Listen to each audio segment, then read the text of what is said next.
اصل تزکیہ ہے بندے کا تزکیہ نہ ہو، بڑے سے بڑا عابد بھی بن جائے بندہ گمراہ ہو جاتا ہے۔ اب آپ کہیں گے مولانا 10 منٹ سے تزکیہ کر رہے ہیں، یہ ہے کیا؟ تزکیہ ہوتا کیسے ہے؟ کیا یہ اپنے وجود کو دھونے سے ہوتا ہے؟ کون سا دنیا کا ایسا پانی ہے جس سے ہم خود کو دھوئیں تو تزکیہ ہو جائے؟ تو تزکیہ کون کر سکتا ہے؟ پہلے اس کی شرط ہو، پھر بتائیں کہ طریقہ تزکیہ کیا ہے۔ ہر چیز کی ایک کنڈیشن ہوتی ہے۔ میں آج دھیمے پڑھ رہا ہوں، طبیعت زیادہ مناسب نہیں تو زور نہیں لگا رہا، تو زور آپ اپنے کانوں پہ زور لگا کے سنیے یا لاؤڈ کی آواز تھوڑی بڑھا دیجیے۔ صلوات پڑھے محمد وآل محمد۔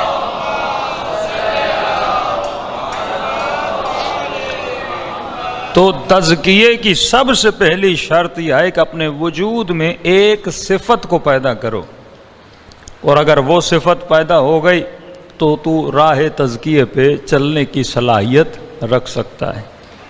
اس صفت کا نام ہے اپنے وجود پر کنٹرول کا ہونا، اور یہ کنٹرول تبھی آتا ہے جب بندے کا ارادہ مضبوط ہو۔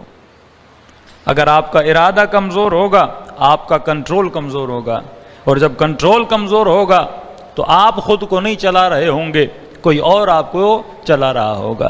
میں مثال دے رہا ہوں، آپ کسی سفر پہ جانے کا ارادہ کرتے ہیں، کسی چیز کو کھانے کا ارادہ کرتے ہیں، تو کبھی کبھی آپ کے دوست یا رشتہ دار کچھ ایسے مشورے دیتے ہیں کہ آدمی اس ارادے سے منصرف ہو جاتا ہے۔ اس کا مطلب اس کام میں جو میرا ارادہ تھا وہ بڑا کمزور تھا۔ لوگ فوراً میرے ارادوں کو کیا کر سکتے ہیں؟ بدل سکتے ہیں۔ کہ میں نے کسی مجلس میں مثال دی تھی کہ ایک یونیورسٹی نے بچوں پر ایک تحقیق کرنا شروع کر دی کہ چھوٹے چھوٹے بچے تھے، کہ اسکول کے اندر گئے اور ان سب بچوں کو انہوں نے ایک ایک چاکلیٹ دی، اور بچوں کو بولا کہ بچوں اگر شام تک تم نے یہ چاکلیٹ نہ کھائی تو تجھے انعام میں 10 چاکلیٹ اور دی جائیں گی۔ اب یہ کیا چیک کر رہے تھے؟ بچوں کے ارادے کی مضبوطی کو چیک کر رہے تھے کہ سب نے بولا ہاں بھائی چاکلیٹ نہیں کھائیں گے، لیکن سوال یہ ہے کہ کتنوں کو اس چاکلیٹ نہ کھانے پر اپنے وجود پر کنٹرول ہے؟ تو بچہ چاکلیٹ کے پیچھے اپنے ارادے کو توڑ دیتا ہے، اور بندہ بڑا ہو جائے تو رے کی حکومت کے پیچھے اپنے ارادے کو توڑ دیتا ہے۔ ہر بندے کا ارادہ کہیں نہ کہیں ٹوٹتا ہے۔ ضروری نہیں کہ سب کی کمزوری چاکلیٹ ہو، کسی کی کمزوری چاکلیٹ ہے، کسی کی کمزوری گاڑی ہے، کسی کی کمزوری پیسہ ہے، کسی کی کمزوری عورت ہے، کسی کی کمزوری نگاہ حرام ہے۔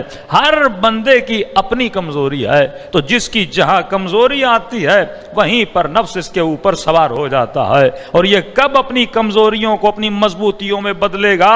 جب اس کا ارادہ مضبوط ہو جائے گا۔ تو کہا شام تک انہوں نے ویٹ کیا کہ دیکھیں کون سے بچے ہیں جو چاکلیٹ نہیں کھاتے، تو انہوں نے شام تک ویٹ کیا، اور جب شام کو آئے تو 27 بچے تھے۔ 27 بچوں کو چیک کیا، ہاں بھائی جو چاکلیٹ ہم نے صبح کو دی تھی لاؤ، تاکہ اس کے بدلے میں 10 چاکلیٹ تمہیں اور دی جائے۔ تو کہتے ہیں 27 میں سے تقریباً 21 یا 22 بچوں نے چاکلیٹ کھا لی تھی، 6-7 بچے اور تھے جنہوں نے چاکلیٹ نہیں کھائی تھی۔ پھر کہتے ہم نے 20 سال صبر کیا کہ دیکھیں جنہوں نے کھائی تھی وہ فیوچر میں کیا بنے، اور جنہوں نے نہیں کھائی تھی وہ فیوچر میں کیا بنے۔ اور جب ہم نے چیک کیا کہ جنہوں نے چاکلیٹ کھا لی، یعنی جن کا ارادہ کمزور تھا، ان میں سے کوئی ڈرائیور بنا، کوئی چپڑاسی بنا، کوئی پیزا بوائے بنا، یعنی سمپل سے کام کرنے والے بنے، اور جن بچوں نے نہیں کھائی تھی جن کو کنٹرول تھا، کوئی ڈاکٹر بنا، کوئی انجینئر بنا، کوئی سائنسدان بنا، کوئی بزنس مین بنا۔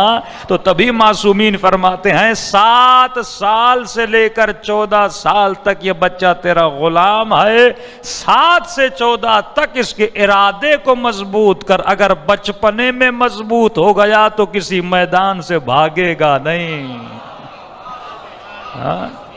یہ قرآن جو صفات بتاتا ہے کہ لوگ میدانوں کو چھوڑ کے بھاگ جاتے تھے، یہ ارادے کی کمزوری ہے۔ اگر ارادہ بندے کا مضبوط ہو تو ٹوٹی ہوئی تلوار سے بھی دفاع کرتا ہوا نظر آتا ہے۔ اگر ارادہ بندے کا مضبوط ہو تو کربلا سجتی ہوئی نظر آتی ہے۔